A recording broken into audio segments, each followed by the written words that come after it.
kita mendengarkan firman Tuhan, saudaraku, mengenai pelayanan yang berhasil dengan kuasa Tuhan. Pelayanan yang berhasil dengan kuasa Tuhan. Semua kita mau melayani dan semua kita mau berhasil dalam pelayanan. Dan Tuhan, saudaraku, memberikan kelengkapan kepada kita, yaitu melayani dengan kuasa Roh Tuhan. Minggu yang lalu kita mendengarkan firman Tuhan yang berkata, pekerjaan-pekerjaan yang aku perbuat akan kamu perbuat. Bahkan pekerjaan-pekerjaan yang lebih besar daripada ini akan kamu perbuat, sebab aku pergi kepada Bapa. Inilah yang dikatakan Tuhan Yesus kepada murid-muridnya.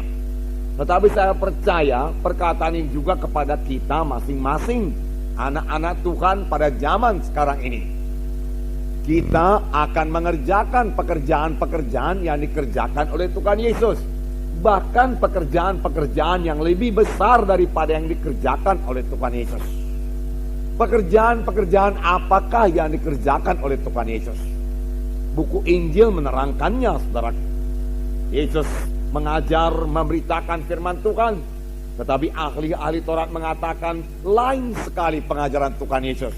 Karena Tuhan Yesus mengajar bukan seperti pengajar-pengajar ahli-ahli Taurat, tetapi Tuhan Yesus mengajar dengan kuasa.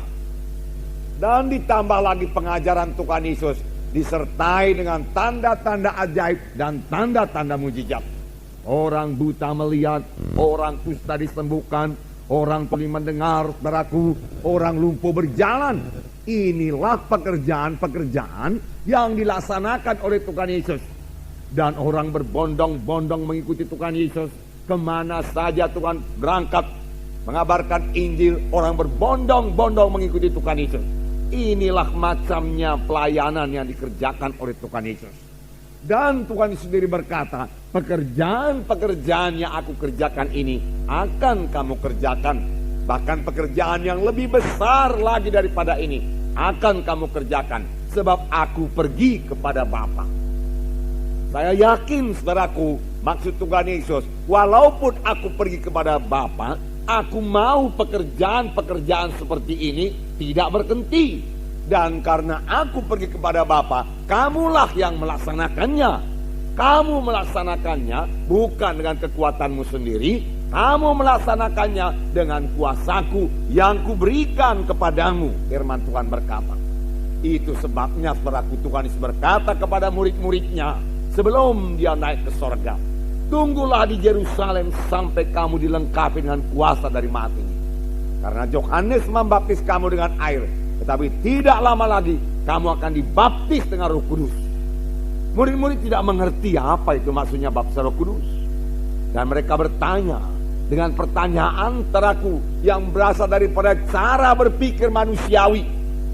Tuhan, pada masa ini kan Engkau membangunkan kembali kerajaan bagi Bani Israel? Tuhan Yesus menjawab, bukan itu yang kumaksudkan. Bahkan engkau tidak perlu mengetahui masa dan ketikanya yang hanya diketahui Bapa di sorga. Tetapi kamu akan beroleh kuasa kelak. Kamu akan beroleh kuasa kelak apabila Roh Kudus turun ke atas kamu. Dan kamu akan menjadi saksi bagiku di Yerusalem, Yudea, Samaria, hingga sampai ke ujung bumi. Kamu akan beroleh kuasa. Tuhan mengendaki orang Kristen ini beroleh kuasa. Tuhan mengendaki orang Kristen ini lain dari yang lain, saudaraku. Tuhan memberikan kuasa kepada kita. Kuasa apakah ini, saudaraku? Yaitu kuasa Tuhan, kuasa Roh Kudus, saudaraku.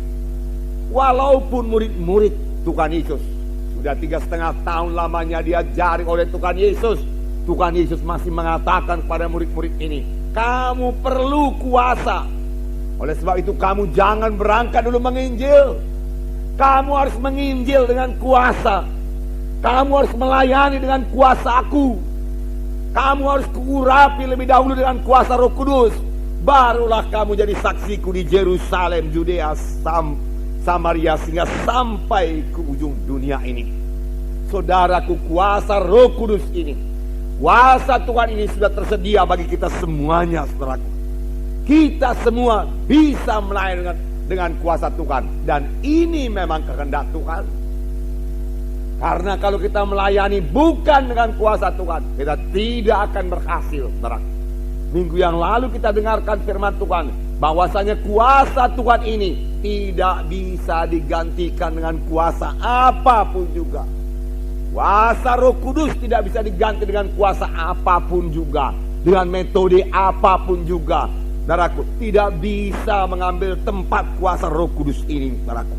Dan kalau kita melayani dengan kuasa Roh Kudus, kita akan beroleh hasil yang sama seperti yang diperoleh oleh Tuhan Yesus, seperti yang diperoleh oleh murid-murid, seperti yang dipunyai oleh sidang pertama yang melayani dengan kuasa Roh Kudus. Hasilnya juga luar biasa. Kita akan membaca Kisah Rasul pasal 4, bagaimana sidang pertama yang berhasil melayani, dan mereka melayani dengan kuasa Tuhan. Kisah Rasul pasal 4 ayat 1 sampai 21. Mari kita membaca bersama-sama. Di sini kita melihat, saudaraku, pelayanan Petrus dan Yohanes dengan kuasa Tuhan, sehingga 5.000 orang bertobat, saudaraku. Dan ini menyebabkan, saudaraku, imam-imam besar, ahli-ahli Taurat, tua-tua orang Yahudi, saudaraku, marah semuanya dan melarang Petrus dan Yohanes untuk mengabarkan Injil. Tetapi dan Yohanes berkata, tidak mungkin bagi kami untuk berhenti mengabarkan Injil. Petrus dan Yohanes menang menghadapi tantangan-tantangan itu semua. Kita melihat pelayanannya yang berkuasa, pelayanan Petrus dan Yohanes yang berkuasa, karena diurapi oleh Roh Kudus. Ayat 1, Kisah Para Rasul pasal 4 mulai ayat 1 sampai 22. Mari kita baca. Ketika Petrus dan Yohanes sedang berbicara kepada orang banyak, mereka tiba-tiba didatangi imam-imam dan kepala pengawal bait Allah serta orang-orang Saduki. Orang-orang itu sangat marah karena mereka mengajar orang banyak dan memberitakan bahwa dalam Yesus ada kebangkitan dari antara orang mati. Mereka ditangkap dan diserahkan ke dalam tahanan sampai keesokan harinya, karena hari telah malam. Tetapi di antara orang yang mendengar ajaran itu, banyak yang menjadi percaya, sehingga jumlah mereka menjadi kira-kira 5.000 orang laki-laki. Pada keesokan harinya pemimpin-pemimpin Yahudi serta tua-tua dan ahli-ahli Taurat mengadakan sidang di Yerusalem dengan imam besar Hanas dan Kayafas, Yohanes dan Alexander, dan semua orang lain yang termasuk keturunan imam besar. Lalu Petrus dan Yohanes dihadapkan kepada sidang itu dan mulai diperiksa dengan pertanyaan ini, dengan kuasa manakah atau dalam nama siapakah kamu bertindak demikian itu? Maka jawab Petrus penuh dengan Roh Kudus, hai pemimpin-pemimpin umat dan tua-tua, jika kami sekarang harus diperiksa karena suatu kebajikan kepada seorang sakit, dan harus menerangkan dengan kuasa manakah orang itu disembuhkan, maka ketahuilah oleh kamu sekalian dan oleh seluruh umat Israel, bahwa dalam nama Yesus Kristus orang Nazaret yang telah kamu salibkan, tetapi yang telah dibangkitkan Allah dari antara orang mati, maka oleh karena Yesus itulah orang ini berdiri dengan sehat sekarang di depan kamu. Yesus adalah batu yang dibuang oleh tukang-tukang bangunan, yaitu kamu sendiri. Namun ia telah menjadi batu penjuru, dan keselamatan tidak ada di dalam siapapun juga selain dalam Dia. Sebab di bawah kolong langit ini tidak ada nama lain yang diberikan kepada manusia yang olehnya kita dapat diselamatkan. Ketika sidang itu melihat keberanian Petrus dan Yohanes dan mengetahui bahwa keduanya orang biasa yang tidak terpelajar, heranlah mereka, dan mereka mengenal keduanya sebagai pengikut Yesus. Tetapi karena mereka melihat orang yang disembuhkan itu berdiri di samping kedua rasul itu, mereka tidak dapat mengatakan apa-apa untuk membantahnya.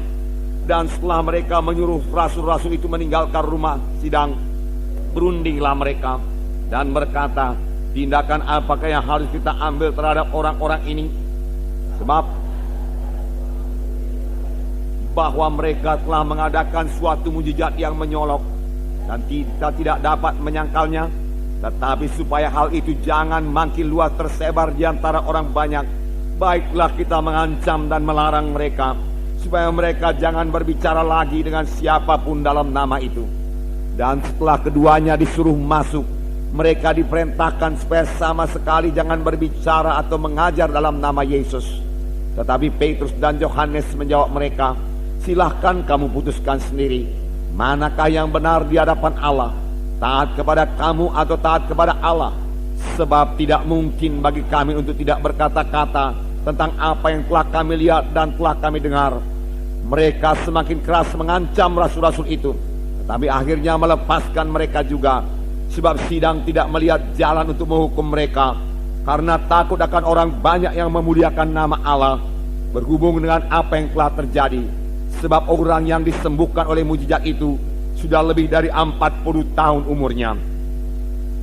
Puji Tuhan, luar biasa kuasa Tuhan.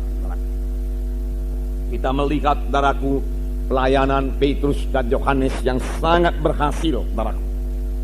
Dan nanti akan kita lihat bahwasanya mereka ini melayani dengan kuasa Tuhan. Mereka penuh dengan roh Tuhan.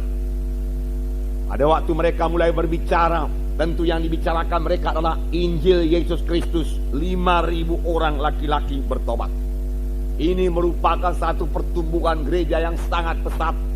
Sekarang ini pun masih jarang-jarang kejadian, tetapi bukan tidak boleh terjadi, saudaraku. Bahkan ini harus terjadi, saudaraku. Dalam satu hari 5.000 orang bertobat, saudaraku. Dan kita mengetahui, saudaraku, bahwa dalam pasal sebelumnya, yaitu pasal 3, Petrus dan Yohanes ini berjalan ke bait Allah. Dan di pintu bait Elok dia melihat seorang yang tepok. Dan dia berkata, "Emas dan perak tidak ada padaku, tetapi apa yang ada padaku, apa yang ada padaku kuberikan kepadamu. Di dalam nama Yesus, orang Nazaret itu bangkit dan berjalan." Lalu dia memegang tangan orang itu, membangkitkan orang itu, dan orang itu berjalan, saudaraku. Apa yang ada padaku? Apakah yang ada pada Petrus? Petrus memiliki kuasa Tuhan.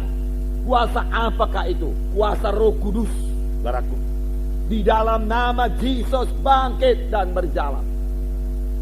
Lalu, saudaraku, orang-orang dalam bait Allah menjadi heran. Lalu Petrus memberitakan Injil yang sebahagian kita dengar dalam pasal 4 ini. Dan akibatnya 5.000 orang bertobat. Sidang pertama sama sekali tidak punya gedung gereja, saudaraku. Tidak, saudaraku. Bahkan mereka tidak punya peralatan-peralatan modern seperti yang kita punya sekarang. Tetapi satu perkara yang pasti, mereka memiliki kuasa Roh Kudus dalam hidup mereka dan di dalam pelayanan mereka. Sebagai akibatnya gereja berkembang dengan pesat, saudaraku. Tetapi Roh Kudus bukan hanya bagi sidang pertama saja, saudaraku. Saudara, pada zaman akhir ini Roh Kudus sudah sangat luber dicurahkan, saudaraku.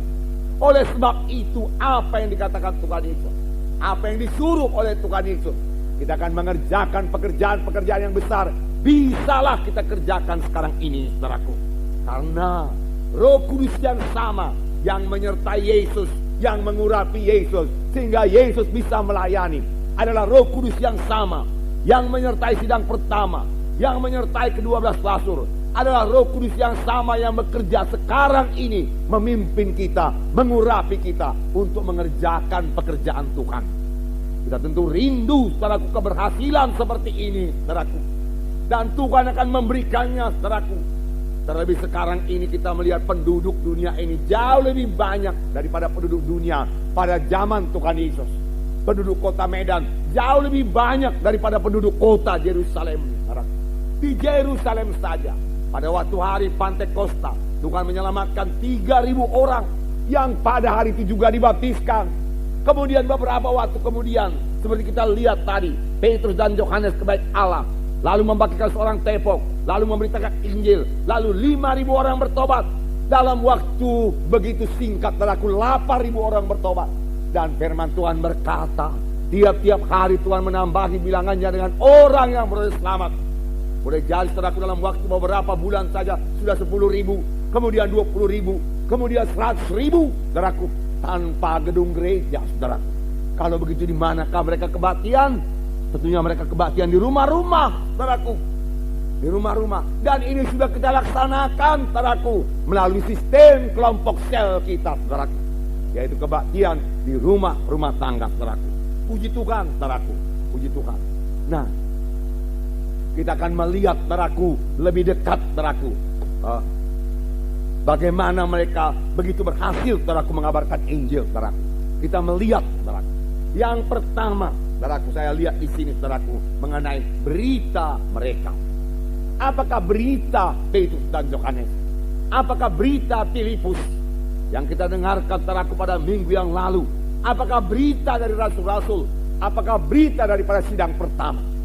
Berita mereka hanya satu, saudaraku, yaitu berita-berita tentang Yesus. Pada waktu Filipus pergi ke Samaria, berita apakah yang dibawa oleh Filipus? Filipus membawa berita tentang Yesus. Dia menceritakan siapa Yesus. Demikian kita lihat Petrus pun melaksanakannya. Sini dikatakan dalam Kisah pasal 4 yang kita baca tadi, ayat 2, orang-orang itu sangat marah karena mereka mengajar orang banyak dan memberitakan bahwa dalam Yesus ada kebangkitan dari orang mati. Mereka memberitakan berita-berita tentang Yesus. Dan dalam ayat 12 kita membaca Kisah 4 ayat 12. Dan keselamatan tidak ada di dalam siapapun juga selain di dalam Dia. Sebab di bawah kolong langit ini tidak ada nama lain yang diberikan kepada manusia yang olehnya kita dapat diselamatkan. Hanya satu nama di bawah kolong langit ini, yaitu nama Yesus, yang olehnya kita boleh diselamatkan. Inilah berita dari Petrus, saudaraku. Berita-berita tentang Yesus. Pada waktu Tuhan Yesus masih melayani di bumi ini, banyak orang disembuhkan. Tetapi kita melihat, saudaraku, kita mengerti bagaimana satu orang yang disembuhkan Tuhan Yesus, yaitu seorang perempuan yang sudah sakit 12 tahun.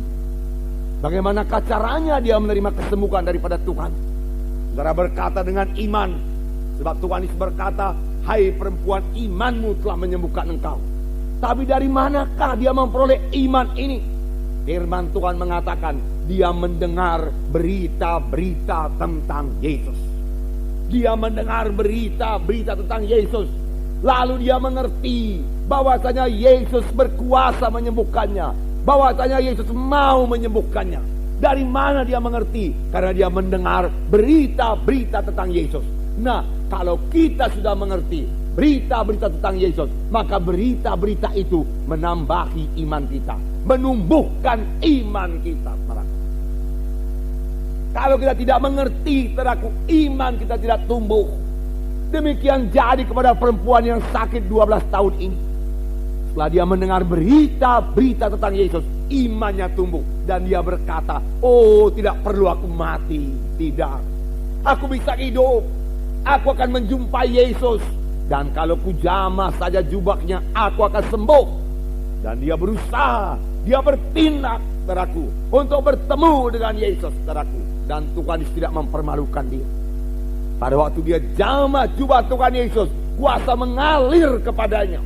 Dan seketika itu juga dia sembuh. Lalu Tuhan Yesus bertanya, siapa yang menjamah jubahku? Orang banyak, saudaraku, berkerumun, saudaraku, menyenggol Tuhan Yesus. Lalu murid-muridnya berkata kepada Yesus, Tuhan, kau masih bertanya lagi siapa yang menyenggol engkau, menjamah engkau? Begini banyak orang di sini, Tuhan, banyak yang menyenggol engkau. Tetapi ada satu yang menjamah saya dengan iman, Tuhan berkata. Dan perempuan itu menggeletar dan berkata, akulah dia Yesus. Yesus tidak marah. Yesus berkata, hai anakku, imanmu telah menyembuhkan engkau. Hai anakku, imanmu telah menyembuhkan engkau. Tuhan Yesus tidak berkata, kuasaku telah menyembuhkan engkau.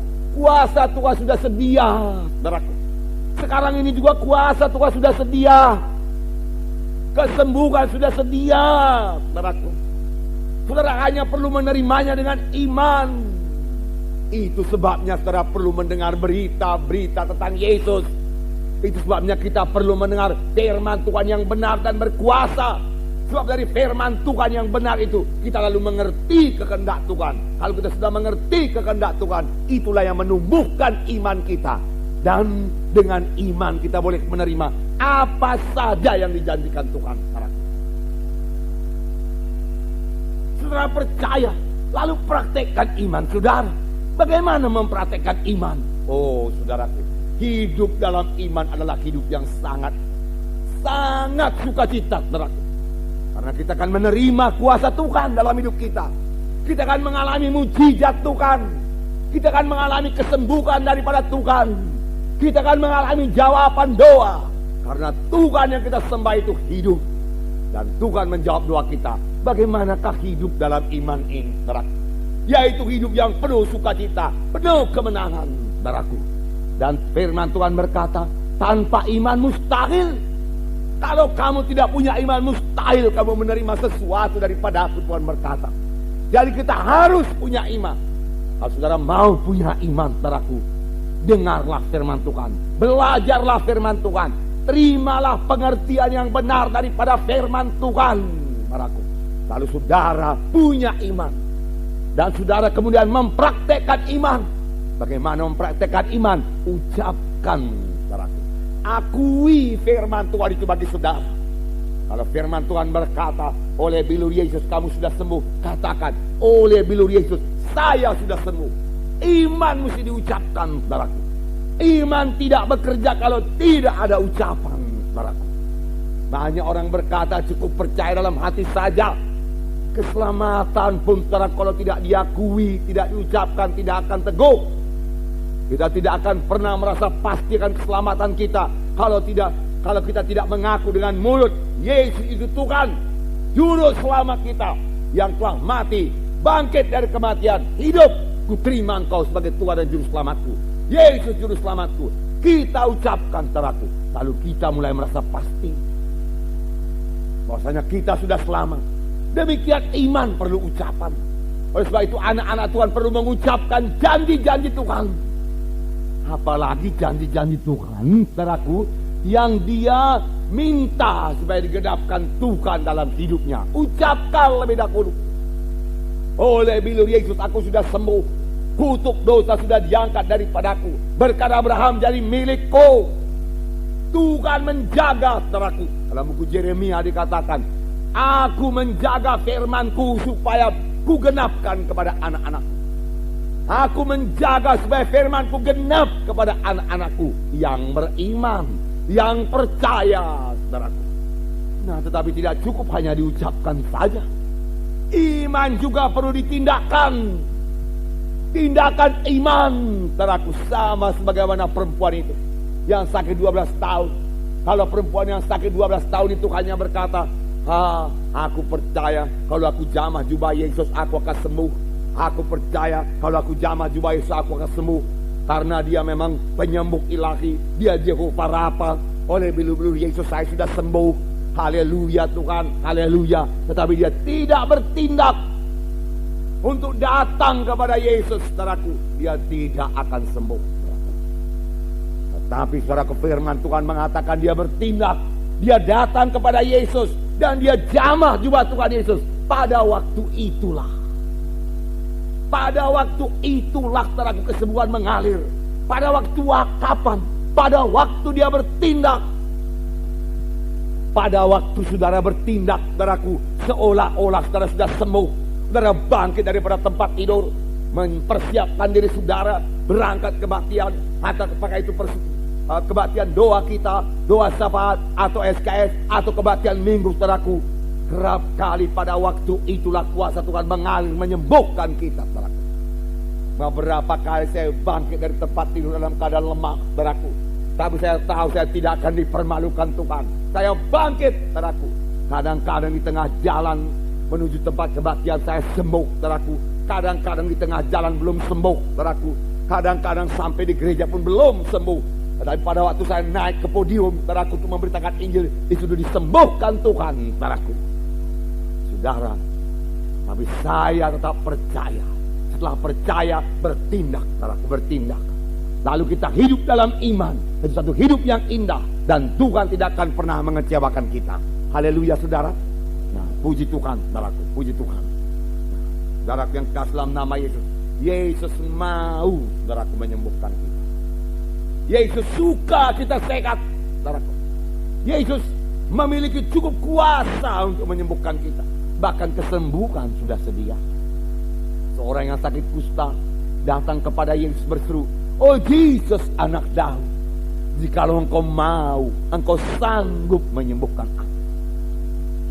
Cukup kuasamu Tuhan untuk menyembuhkan aku. Tapi maukah engkau Tuhan menyembuhkan aku yang sakit kusta ini? Maukah engkau menyembuhkan aku orang berdosa ini?" Firman Tuhan mengatakan, pada waktu kita masih hidup dalam dosa pun, Tuhan sudah mengasihi kita. Tuhan mengasihi orang kusta itu pada waktu dia hidup dalam dosa. Oleh sebab itu saya pikir-pikir, saudaraku, kalau dulu pun pada waktu saya ini masih hidup dalam dosa, yang berarti berontak kepada Tuhan, melawan Tuhan, Tuhan sudah mengasihi saya. Apalagi sekarang saya sudah bertobat, sudah jadi anak-anak Tuhan, Tuhan tentu lebih lagi mengasihi kita. Amin, saudara. Bahkan Tuhan mempunyai maksud yang indah dalam hidup kita. Yesus segera menjawab, saudaraku, kepada orang yang sakit kusta itu, "Aku mau, anakku." Dan Tuhan bukan hanya sekedar mengucapkan perkataan saja, dia mengulurkan tangannya dengan kasih. Dan firman Tuhan berkata, ketika Yesus mendengar orang kusta itu, hatinya tergerak oleh belas kasihan. Inilah dia akibat dosa. Manusia ini menjadi rusak, tapi Yesus datang untuk merusakkan pekerjaan-pekerjaan setan. Oleh sebab itu hati Yesus tergerak oleh belas kasihan. Inilah jiwa-jiwa anak Abraham, keturunan Abraham, yang dikuasai dosa, dikuasai kutuk dosa. Aku datang menyembuhkannya. Dan sampai sekarang Yesus belum berubah. Dia mengulurkan tangannya dan dia menyembuhkan orang yang sakit kusta itu. Puji Tuhan. Apakah Yesus sudah berhenti melayani seperti ini, saudaraku? Tidak, saudaraku. Firman Tuhan berkata, adapun Yesus Kristus tidak berubah, baik hari ini, kemarin, sampai selama-lamanya. Sampai selama-lamanya. Hari ini dia tidak berubah, saudaraku. Saudara boleh menerima kesembuhan. Percayai kesembuhan saudara. Jangan bergantung pada perasaan saudara. Yesus tabib, Yesus Jehovah Rafa. Saudaraku, sebenarnya pun di dalam keselamatan sudah termasuk kesembuhan tubuh. Di dalam penebusan, pada waktu Tuhan Yesus disalib, di kayu salib, di Golgota, saudaraku, saudara, bukankah dia dicambuk lebih dahulu sehingga berbilur-bilur semua punggung Yesus? Dan firman Tuhan berkata, oleh bilur-bilurnya kamu sudah sembuh. Sudah sembuh. Past tense, saudaraku. Kamu telah sembuh. Lalu kemudian Tuhan Yesus, saudaraku, diberi mahkota duri, dibawa ke kayu salib di Golgota, kemudian tangan dan kaki dipaku, lalu dia mati di kayu salib, darahnya tercurah, saudaraku. Dan Tuhan Yesus berkata, sudah genap. Bukankah sudah genap itu berarti bahwasanya semua dosa kita, saudaraku, sudah genap ditebus oleh Tuhan Yesus? Sudah genap itu juga berarti bahwasanya semua penyakit kita, kutuk dosa, sudah diangkat oleh Tuhan Yesus. Dan kalau Tuhan sudah mengangkatnya, mengapa kita harus mengangkatnya lagi? Saudaraku, percayailah, berimanlah buat kesembuhan saudara. Berimanlah, saudaraku, buat kebebasan saudara daripada kutuk dosa. Dan mulai satu hidup baru, hidup yang berkemenangan, hidup yang berkuasa, penuh dengan Roh Kudus, saudaraku. Itulah kehendak Tuhan bagi anak-anaknya, saudaraku. Nah, saudaraku, yang kekasih dalam nama Yesus, itulah berita-berita tentang Yesus. Berita-berita tentang Yesus, saudaraku. Berita tentang Yesus. Perempuan yang sakit 12 tahun ini sembuh, saudaraku. Dia sangat bersukacita. Memang kesembuhan itu membuat kita sangat bersukacita. Saya percaya bukan saya saja yang sudah disembuhkan Tuhan. Rata-rata kita sudah mengalami kesembuhan daripada Tuhan, saudara. Tetapi biarlah kita ingat bahwasanya di luaran sana masih banyak orang yang belum sembuh. Masih banyak orang yang membutuhkan kesembuhan dari Tuhan.